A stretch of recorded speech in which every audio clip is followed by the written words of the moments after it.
اگر آپ nail polish کے ہی شوقین ہیں تو آپ دن کا ایک بڑا حصہ صبح فجر کی نماز کے بعد لگائیں اور ظہر تک لگائے رکھیں. جب آپ گھر جاتے ہیں کپڑے چینج کرتے ہیں تو اس کو بھی ساتھ ہی چینج کر لیں. آپ گھڑی دیکھیں کہ ہارڈلی کتنے منٹ لگتے ہیں اس کو اتارنے میں. لیکن اگر آپ سمجھتے ہیں کہ آپ بہت مصروف انسان ہیں اور آپ کی زندگی میں بڑے بڑے مقاصد ہیں تو ظاہر ہے کہ آپ کے لیے مشکل ہو سکتی ہے. تو مہینے میں 6-7 دن لگا لیں تو ان دنوں میں شوق پورا ہو جائے گا.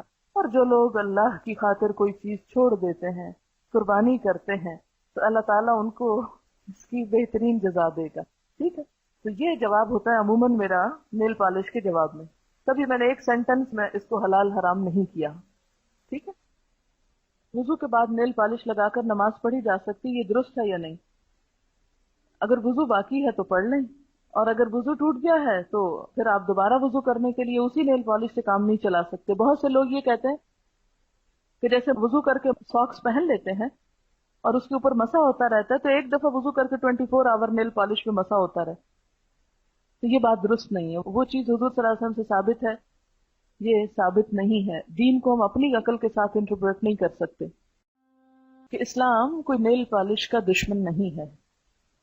اصل بات یہ ہے کہ وضو میں کوئی بھی ایسی چیز، چاہے آٹا ہو، چاہے پینٹ ہو، لک ہو، چوئنگم ہو، کوئی چیز جو آپ کے وضو کے اعضاء کے اوپر چپک جائے اور وہ اعضاء بھیگنے سے رہ جائیں، خواہ وہ بال برابری جگہ کیوں نہ ہو، اس سے وضو نہیں ہوتا. پہلی بات تو یہ. اس میں آپ قرآن پاک کی وہ آیت کوٹ کر سکتے ہیں جو وضو کے فرائض کو بیان کرتی ہے. 4 فرائض وضو کے بتائے گئے. اس کے بارے میں یہ آتا ہے کہ ان میں سے صرف ناخن نہیں، اگر کوئنی بھی خشک رہ گئی، ایڑی بھی خشک رہ گئی تو بھی آپ کا وضو نہیں ہوگا. پھر وہ حدیث کوٹ کریں. حضرت ابو ہریرہ رضی اللہ تعالیٰ عنہ سے روایت ہے کہ نبی صلی اللہ علیہ وسلم ایک مرتبہ صحابہ کرام کے پاس پہنچے جبکہ لوگ جلدی جلدی وضو کر رہے تھے، اور آپ نے پیچھے سے دیکھا کہ ان کی ایڑیاں وضو کرنے کے باوجود خشک ہیں. تو آپ نے فرمایا ویل للعقاب من النار، ہلاکت ہے ایڑیوں کے لیے آگ سے. 3 مرتبہ بآواز بلند فرمایا کہ وضو بھی ہو رہا ہے لیکن ایڑیاں خشک ہیں.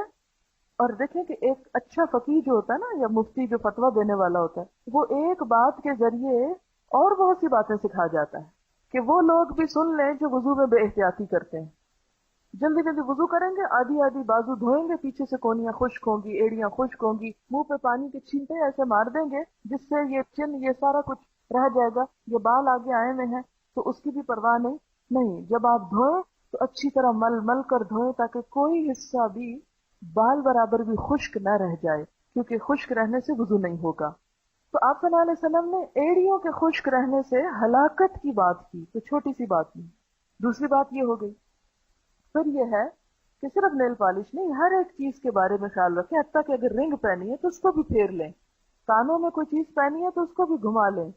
سر کے اوپر اگر کوئی گوند وغیرہ، جیسے پرانے زمانے میں میک اپ کے لیے عورتیں بال جوڑنے کے لیے ایسا سٹف استعمال کرتی تھی مانگ وغیرہ میں یا اور اسکن کے اوپر، کہ جس سے سر کی اسکن ڈھک جاتی تھی. اور مستقل، یعنی جیسے موم ہے تو موم اگر کسی چیز پہ گرے تو نیچے پانی نہیں پہنچتا. تو اس میں صرف وضو نہیں بلکہ غسل بھی نہیں ہوتا. ساتھ ہی ہلکا سا ٹچ غسل کو بھی دے دیں، کیونکہ اگر غسل نہیں اور ناپاکی سے ہم پاک ہو رہے ہیں تو پاکی نہیں ہو پا رہے. ٹھیک ہے نا. تو خصوصی طور پر جب پیریڈز کے دنوں میں آپ نے نیل پالش لگائی ہوئی ہو اور اتارے تو بہت احتیاط سے اتارے کہ بال برابر جگہ پر بھی نیل پالش باقی نہ رہے، ورنہ سارا غسل نہیں ہوگا. غسل نہ ہوا تو نماز ہی نہیں ہوگی. پھر اگلی بات یہ ہے کہ آپ ایسی چیز کلر لگا سکتے ہیں کہ جس سے کوٹنگ نہ ہو، مثلا مہندی، یا اگر کوئی اور آپ نے ترقی کر کے ایجاد کر لی ہے کہ جس سے کوئی چھلکا اوپر نہیں آیا، تو اس سے آپ رنگ سکتے ہیں بشرطے کہ رنگ نیچرل ہو، ان نیچرل کلرز نہ ہو. تیسری بات یہ کہ